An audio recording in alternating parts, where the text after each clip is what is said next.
everybody. This is Zora, and it's story time. First I had to practice a little bit, but now I'm ready. Don't mind I got a dog and a cat. They both acting up, but we'll just ignore them. My dog, well, that's my grandbaby's dog named Princess, and my son's cat is named Charlie. But besides for them, come on now, settle down now. This is story time. Pull your legs, yeah, come on now. Anyway, the story is about an 8-year-old girl. She was a pretty much happy child. And when she was 8, she loved her mother so much. Her mother was a twin. She loved both of them because both of them took care of her. Anyway, when the twin, one day she came home from school and her mom said, "We're gonna move." And she was all happy and stuff. She thought the whole family was moving. No, it was just the mom and the kids, her brothers and sisters. They moved away from a stepfather. He wasn't her real father, it was her sisters and brothers' father. She moved away from him. One part of the little girl was so happy, and another part of her was so sad. But they moved to Rev's house. Now, Rev lived on the south side, and she also had a church on the south side. Unbeknownst to the mother of the little girl had gifts. That's what they call them. The Rev had gifts too. So when they moved into Rev's house, the little girl paid close attention to everything that the Rev did. And children pay attention to you anyway because they learn it. So the Rev would do readings on the third Sunday evening in her church. She had a big stage, you know. She'd sit on that stage and she'd wear white robe and jewelry, and she'd burn candles and incense and the Bible. She always had a Bible, a holy Bible. Always. Sometimes the people sitting in the church that came for the readings would stand up and ask her questions, and she'd always read the Bible first. And then she would answer them. Or, while she was up there, she'd go on someplace else. And if that referred to that person that was sitting in the audience, they would stand up because they knew that the reading was about them. Sometimes she'd say their name. That was really scary when she would say their name. Wow. But then she would also do readings. The Rev would do the readings in her house, in her parlor, or in her kitchen. Now in the kitchen, she'd sit at the kitchen table. But the kitchen table had this huge, long tablecloth. Long enough for the little girl to hide underneath it during the readings, and she did. Because the little girl wasn't that concerned about the readings, but she liked the fact that Rev would get money after the readings, and then they would come shopping and buy food. That's what she paid attention to. So, eventually, she started asking the Rev questions about what she was doing. You know how kids ask questions all the time, anytime.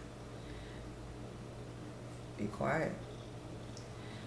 And of course, that's what she would say, be quiet.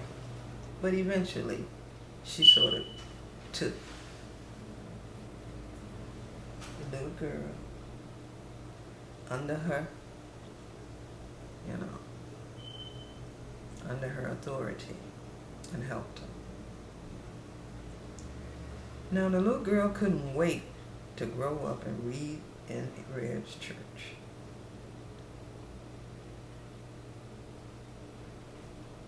And she did. She grew up, and the Rev would put a white robe on her, and she would read.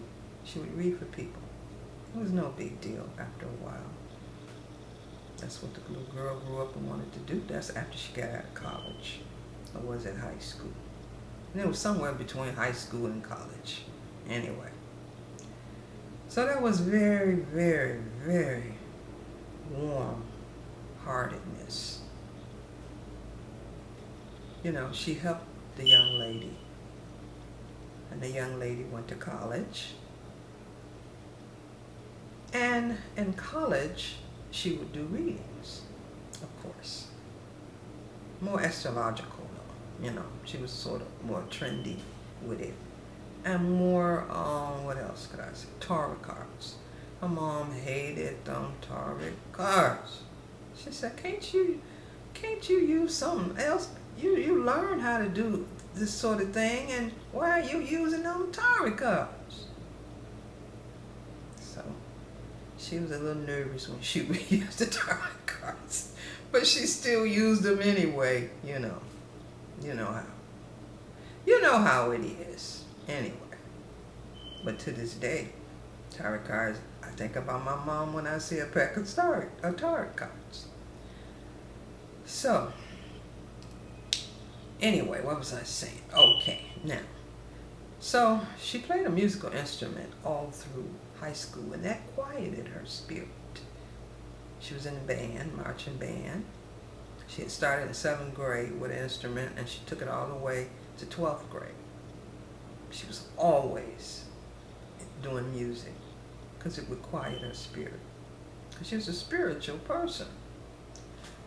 So that happened.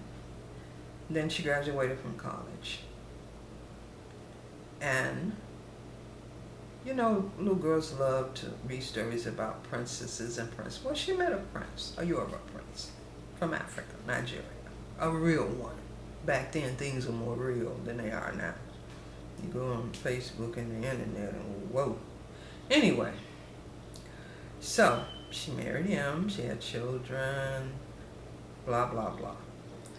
But what was interesting is that eventually her gift just kept leading her down a different path from her friends. Okay, so she didn't have really good, she had maybe one good friend. And when her friend died, oh, she was so sad. But they were older then, though. So her friend died from cancer. Anyway, yeah, I know it's sad. That is sad. Okay, but calm down, calm down. Anyway, so what else was I saying? Her gift. Now, one thing Reb taught her is not to let other people use your gift. If they're not going to give you any money, then here's a little tidbit for adults to understand. If you're going to ask me to use my mind to read something for you, okay, and in return, you don't give me anything, then whatever it is that you wanted becomes mine, spiritually, okay? It becomes mine. So therefore, I always ask people, if they want something from me, you know, make a donation. $100 is even good, okay? Come on now, that's not a lot of money, all right? $100, please. This is 2019. Even when the young lady grew up and worked with the Chicago Bears, they called her up one day to do readings or something, or whatever it is that she does for them. You know, they only gave her, what, $150 or something like that? And she was charging $75. She was doing astrological sports or hopes, she called them, sports kinesis. And, you know, she would do these little horoscopes for each game. She knew beforehand who was going to win, so she knew what to do. And if she saw they wasn't going to win, she knew what not to do. But that's, you know, that's not important. Anyway, she grew up, and the Rev passed. But the Rev had one good quality about her. she could cook some fantastic cakes. So I hope you enjoyed my story. And as we say in Yoruba, Odiba, see you later.